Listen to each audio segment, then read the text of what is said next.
como Sodoma e Gomorra, e as cidades circunvizinhas que, havendo-se entregado à prostituição, como aqueles seguindo após outra carne, são postas para exemplo do fogo eterno, sofrendo desta punição.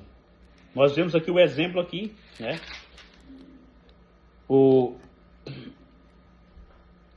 Aqueles que duvidam no meio do caminho não alcançam. Se você no meio do caminho duvidar do que fizer, eu acho interessante até isso aqui de Pedro, porque Pedro pede a Jesus quando Jesus está em alto mar, e há aquela passagem que todos conhecem, né, de Jesus andando sobre as águas. E Micael, obrigado, viu? Deus abençoe. Quando ele está afundando, ele começa a duvidar, ele pede socorro a Jesus, e sabe o que Jesus faz? Pega na mão dele e levanta. Oh, homem de pouca fé. Mas mesmo ele no momento mais difícil de afundando, estando cara a cara com Jesus, sabe o que ele faz? E eu acho, aliás, tenho certeza que o cristão, por mais sem força que ele esteja, o ato dele entender e reconhecer que ele está sem forças, que ele está fraco, isso já é algo grande. Né? Você está dizendo, Senhor, eu não tenho força, mas me ajuda. Pedro disse, Senhor, eu vou afundar, me socorre.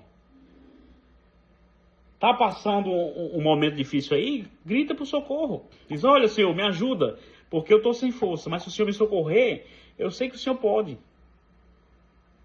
Faça isso por mim. E Judas, ele vai oferecer 3 exemplos aqui.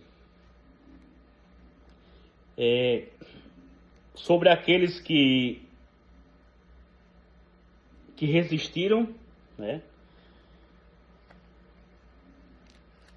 à vontade de Deus, que resistiram à autoridade de Deus e se dobraram às coisas erradas.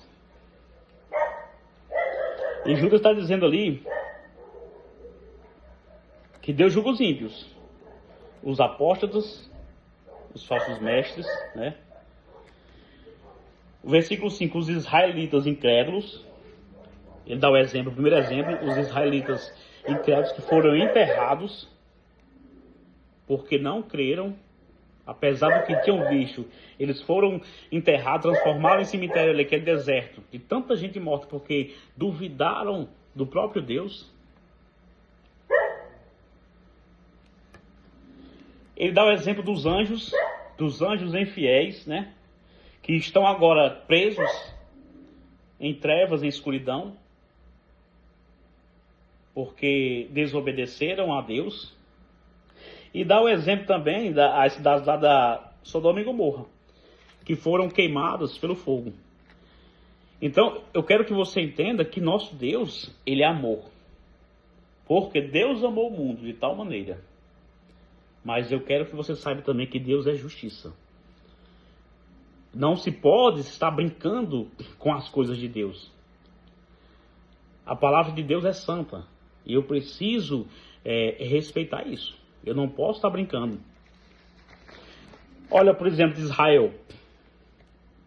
Versículo 5. Quero, pois, lembrar-vos, embora já estejais cientes de tudo, uma vez por todas, que o Senhor, tendo libertado um povo, tirando da terra do Egito, destruiu depois os que não creram.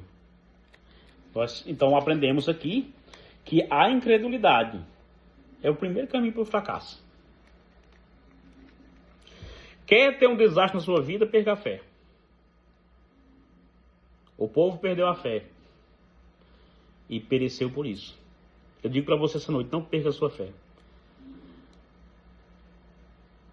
Vá até o fim. Se precisar de ajuda, clame. Se precisar de pessoas, chame. Procure. Mas não perca a sua fé. Jesus diz, vinde a mim cansados, oprimidos, sobrecarregados, eu vos aliviarei. Tomai sobre vós o meu jugo e aprendei de mim que sou manso de coração. E o que ele promete? E encontrarei descanso para vossas almas. Israel duvidou, né?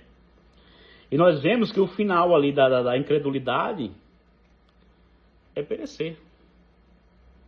Ou coisa triste é quando o cristão perde a fé. Quando o cristão perde o temor. Obrigado, Davi, Deus abençoe.